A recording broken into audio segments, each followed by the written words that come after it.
Egalitarian long-term planning, Sociterian socialism. Egalitarian is the broadest range with an optimization of variables. It is market functionality, social beauty, and our culture. It's volume, distribution, refinement, infrastructure, financial market, economic benefit to the greatest extent possible, fiscal environment improvement, fiscal position improvement, social cost decrease, all the greatest extent possible right back into volume. It's been successful enough for us to transition to the forefront of new tech and premium, two particular curves that themselves mitigate wage, logistics and volume costs, resulting in Australia being extraordinarily dependent on egalitarian for our current living standard. It's allowed us to develop the highest minimum wage, highest median household income and the lowest taxation in the fully developed Western world, equal to or superior than purchasing power on consumer goods and the unique, and I would suggest superior purchasing power of double brick homes and quarter acre blocks in the most beautiful suburbs, with the capital gains mechanism attached, which allowed us to have the capital gains mechanism attached, which allowed the average Australian homeowner, who's only marginally above the average Australian income earner, the ability to top up their income by 40% for simply paying off their mortgage over a 10-year period or more. As safe as Aussie bricks and mortar, an achievement of previous generations, became as prosperous as Australian bricks and mortar, and replaced a large swath of our economy in the process. You didn't have to buy in the right street, in the right suburb, in the right state at the right time. You just had to buy Aussie bricks and mortar and pay off the mortgage. Allowed for the premium outcomes of a dividend yielding share market as opposed to a yield commission, get them in, fleece them, fuck them off share market. A dividend yielding share market attached to a superannuation mechanism, delivering 10% compounded year on year return for people who work for a living, or other than volatility and churn. World-class health, education, utility and other government service for the lowest taxation in the fully developed Western world, despite significant issues related to those activities, and our responsiveness in markets, both the selection on shelf, the price and the legal regulatory calibration as a response to the needs, the wants and the preferences of the working class and the middle class, the majority, less of a minority than in any nation on earth at any time in history, the pinnacle of human civilization,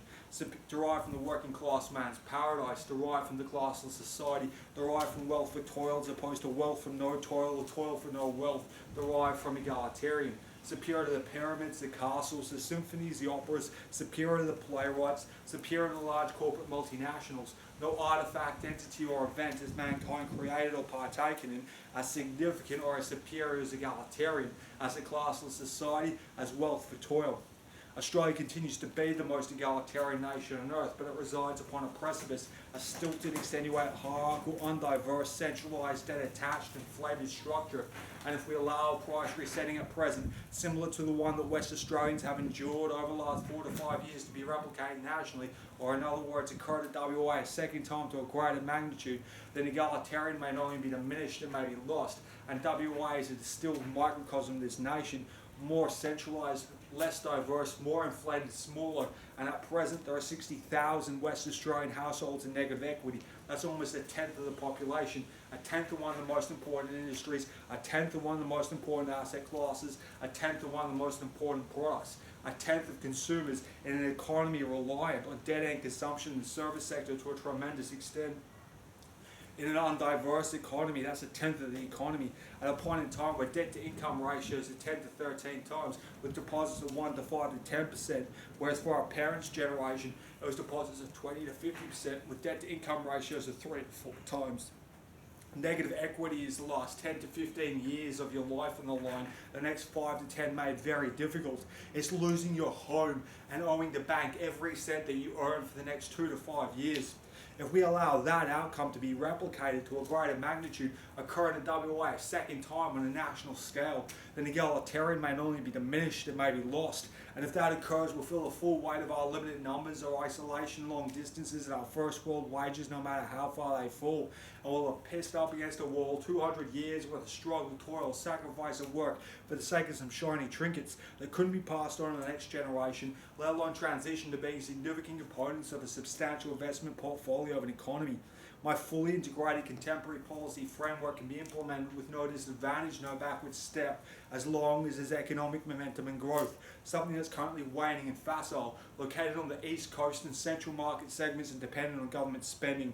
No disadvantage means no picking Peter's pocket to play pool, so to speak. That means it doesn't require a super profits mining tax, a super profits banking tax, or a rejigging of middle class welfare, no matter how socially just or economically intelligent, that leaves any individual worse off. And no backward step, which means no downgrading government service, utility or infrastructure, creating the greatest benefit for all participants who work 38 hours a week or more, from an out-suburban apprentice or minimum wage earner, all the way through to a major investor in an offensive industry in the CBD in a 36-month period. For a fully integrated contemporary policy framework derived from egalitarian long-term planning, with the caveats of no disadvantage, no backward step, creating the greatest benefit for all participants who work 38 hours a week or more in a foreign jurisdiction, would require 10, 15, 20 years, making it politically difficult. In Australia, the bottom 38-hour week worker and the wealthiest citizen are 36 months apart. In foreign jurisdictions, they're decades apart. Egalitarian long-term planning is an opportunity as well as a necessity, derived from 200 years worth of struggle, toil, sacrifice and work, and the success of that endeavour over that period of time. The period since the market liberalisations are defined by selling out egalitarian, consolidation, concentration, centralisation, urbanisation, technological gains and the productivity associated, the internet, information technology, devices, miniaturisations, economies of scale, outsourcing, automation, the financial revolution, and debt. Debt going from smoothing the process of change to being a function of constant growth, as well as the side effect of our isolation, our size and our youth, to being required in ever greater amounts, funding through an ever centralising economy, creating greater levels of price inflation as opposed to wealth creation to justify previous rounds of debt. Selling out egalitarian now creates a net deficit. There are no more small businesses to be chewed up by larger ones to create supply chain efficiency. No more industry to fall by the wayside, subsidy resumed, taxes cut, and the dead-end consumption in the service sector replacing the economic activity and the employment. And it's not possible to urbanise again. We're unlikely to see the technological gains of the previous period in the next period, and the productivity associated is dictated by egalitarian. And at the forefront of new tech and premium, with squeezed household discretionary and disposable income, extenuate hierarchical characterises the engagement in the transaction, and we've got the third highest level of debt recorded in the other two nations went bust. The first incarnation of utopia in 10 to 15 years, the penultimate fruition of renewable society in 30 to 40, and global peace, prosperity and sustainability in 50 to 60 to 70. That's how superior egalitarian Australia is. The Commodore, the Dunny or the Falcon, priced from 35 to 110, it competed from 25 to 200,000 across the broadest range of performance and function: two-wheel drive, four-wheel drive, left-hand drive, right-hand drive, short wheelbase, medium wheelbase, long wheelbase, light off-road ute, work, trade, fleet, family, luxury, performance, light off-road, urban driving, country driving, track days, maintenance, service, repair, resale, warranty, lowest subsidy, lowest tariff barrier, highest wage, most competitive, smallest fragmented market on earth, a detuned sports car to an M5 beater, $1 of R&D going that much further, an economic function at a fraction of the price. If those outcomes can be replicated in health, education, utility, business-to-business hardware, plant material and other consumer good, then you can understand how the second world and the third world can start to look after their own needs. The flow in economic activity, the elimination of starvation, poverty and possibly conflict, resulting in global peace, prosperity and sustainability. An egalitarian product, not simply because it was beloved by an egalitarian population, but because it exuded the quantitative characteristics after being refined in an egalitarian socioeconomic culture, with a strong position at the forefront of new tech and premium with the V8 and the HSV, making it that many more consumer purchasing decision-making processes given an egalitarian engagement. And there are only three market segments it couldn't compete in: small car, ladder on chassis, heavy off-road, and with the unparalleled competitive advantage of egalitarian. The first incarnation of utopia in 10 to 15 years, the penultimate fruition of renewable society in 30 to 40, global peace, prosperity and sustainability in 50 to 60 to 70. Egalitarian culture and consumption, investment, political, legal, regulatory, business and corporate markets, egalitarian cultural products and egalitarian goods and services, whether they be similar to the Commodore, the Dunny or the Falcon, the jack of all trades becoming superior to the master of any, a superior Swiss Army knife, the broadest range with an optimization of variables within one particular product or product range, or infinitesimal measurement, the right tool for the right job, a small business, a niche industry, a particular compartment within a broad industry or broad range of industries are optimized, the right tool for the right job, the jack of all trades becoming superior to the master of any, the first incarnation of utopia in 10 to 15 years, the penultimate fruition of renewable society in 30 to 40, global peace, prosperity and sustainability in 50 to 60 to 70. Australia's at the last hurdle of transitioning egalitarian in the Australian economy onto the world stage in a deregulated, free trade, globalised environment after it was built, after it was constructed, after it was created in an interventionist policy framework with centralised wage control, significant industry policy, protectionist barriers and a stringent immigration policy. If we fail to transition egalitarian as well as the Australian economy onto the world stage in a deregulated, free trade, globalised environment, then no matter how little regulation remains, we will have failed and ideologically deregulated and consumed 200 years worth of struggle, toil, sacrifice and work in a 30-year period on shiny trinkets that couldn't be passed on to the next generation, let alone transition to being significant components of a substantial investment portfolio of an economy. We need to ensure that, unlike the curious case of Benjamin Button, born old and ugly and small, as time went by, grew larger, more beautiful and younger, that the moment after were the most beautiful, the youngest, the largest. It's not as if we never existed.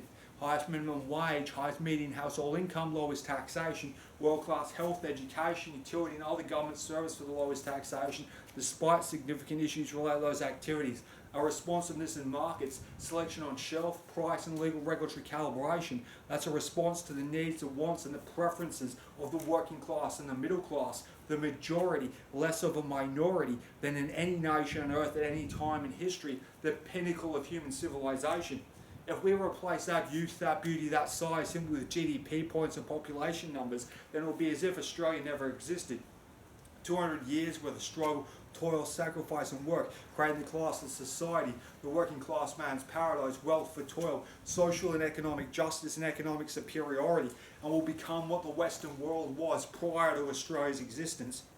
Extenuated, hierarchical, classed, pretentious, inefficient, unjust and fashionable, and that's an unacceptable outcome, an outcome we're on the precipice of having occur, a stilted, extenuated, hierarchical, undiverse, centralised, detached and flated precipice. And if we allow price resetting at present, similar to the one that West Australia has endured over the last 4 to 5 years to be replicated nationally, or in other words occurred at WA a second time to a greater magnitude, then egalitarian may not only be diminished, it may be lost. And if that occurs, we'll pissed up against a wall, we'll feel the full weight of our limited numbers, our isolation long distances, and our first world wages no matter how far they fall. And we'll have pissed up against a wall 200 years worth of struggle, toil, sacrifice and work for the sake of some shiny trinkets that couldn't be passed on to the next generation, let alone transition to being significant components of a substantial investment portfolio of an economy. My fully integrated contemporary policy framework can be implemented with no disadvantage, no backward step, as long as there's economic momentum and growth,